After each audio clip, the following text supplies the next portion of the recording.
to Take It Slow Homestead. I'm Carol, and today I'm going to plant some onions. These are onion sets.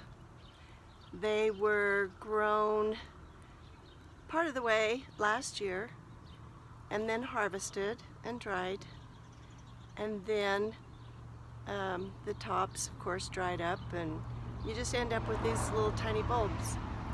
I did this myself one year. I planted onions from seed, and at the end of our short season I dried them out and I ended up with all these little onion bulbs, which are called onion sets. I bought these and they're from Colorado.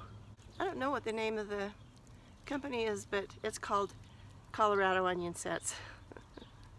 So that's what I'm going to be planting today. They're yellow onions, and I've had really good success with onions the last couple of years that I've planted in my raised bed. So I'm going to plant these in the raised bed also around the perimeter and see if there's still enough nutrition in the ground to grow some more wonderful big onions again this year. The last 2 years the onions have just gotten so big and wonderful and plentiful, and I've been able to share them with my family and friends and neighbors. It's been great. So hopefully this year that will happen again. We'll see.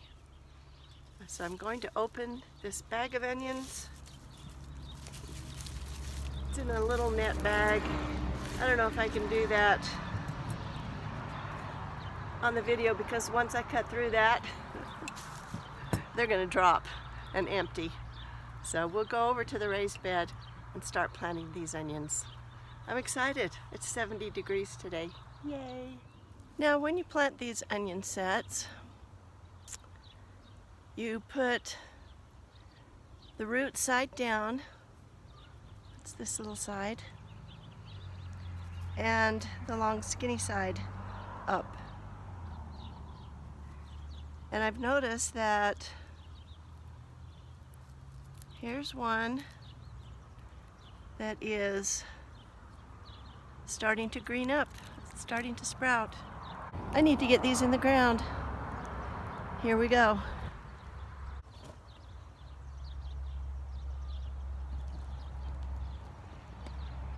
I'm planting these about 4 to 5 inches apart. I just look at them and I imagine in my head that when they get to be really big, then I want to have space for the two that are next to each other to both be really big.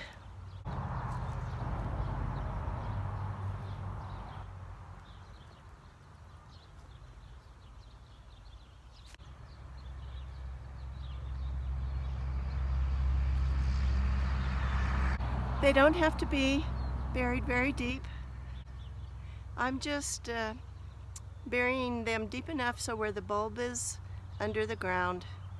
And those that have already sprouted, I'm keeping that sprout above the ground.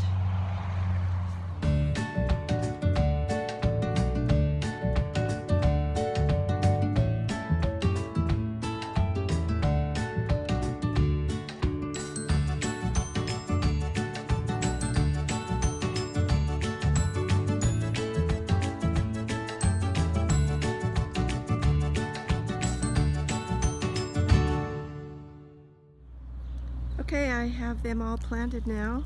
So I went all the way down this side, and then I went across the bottom, down there, all the way up the other side. And then when I got up here, even though I have some garlic planted here, this row right here was planted at the right time. These planted a little later, but they were all planted last fall. Anyway, there's some spaces here and there between those rows of garlic, and so I decided to plant more onions along there. And even though I did that, I still have from that bag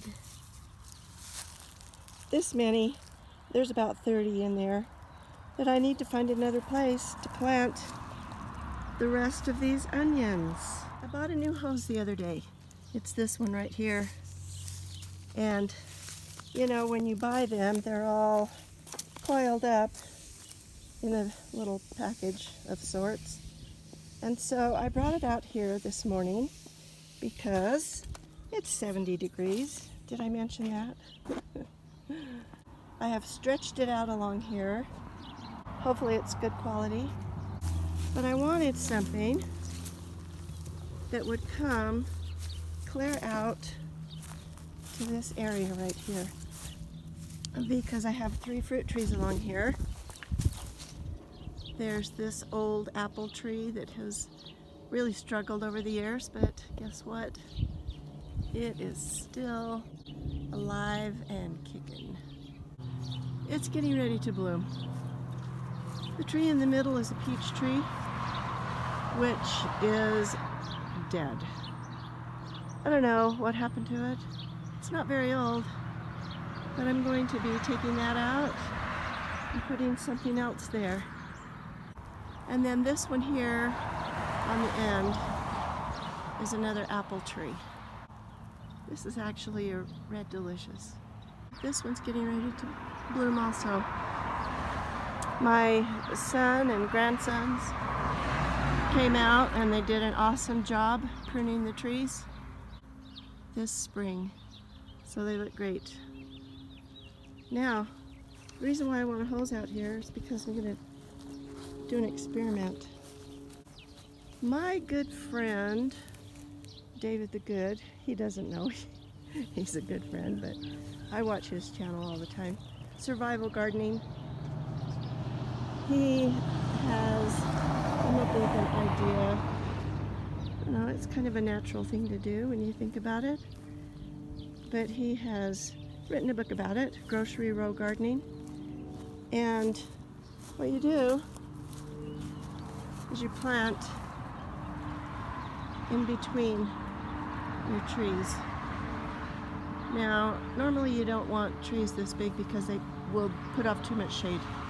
This one probably won't because, you know, it has struggled and it's not going to give off a lot of shade, but I know it'll produce a few apples for me if it does what it has done in the past. When I replace this peach tree, I'm going to get a dwarf. That's what I'm going to do, a dwarf peach tree, and put it right there. So it doesn't put off a lot of shade, doesn't get too tall out of my reach, and it will produce fruit. In between these trees, where all these nutritious weeds are, I'm going to take these weeds out, give them to the chickens or compost them. And then what you do is you plant a garden row, like about 4 feet wide, in between the trees. So what you have is you come out to your grocery row, you pick fruit, you pick vegetables, put them in your cart, just like as if you were at the grocery store. That's what I'm going to do along there. So I have a lot of work to do. And I didn't want to put it on any kind of watering system as of yet, even though these trees are on a system. In between are not necessarily on one in this area. You can tell because of the weedy grass and the, what are they called? Dandelions, things like that. So I already have garlic growing around my trees because I learned one time that it will help keep bugs away from your trees. So I can already come out, pull up garlic or dig it up and pick fruit, like in September when the fruit ripens. But if I put a grocery row in here in between with other vegetables, then it'll be just like going to the store. Yep, you just come out, go down your grocery row and pick everything. So if you haven't checked out So if you haven't checked out my good friend, David the Good, go to his channel, look at some of his videos. He'll teach you a lot of good stuff. Good stuff. And one of which is how to make a grocery row garden. And see that? You might think that is a big weedy patch. It's my asparagus patch. And we're going to talk about that in the next video.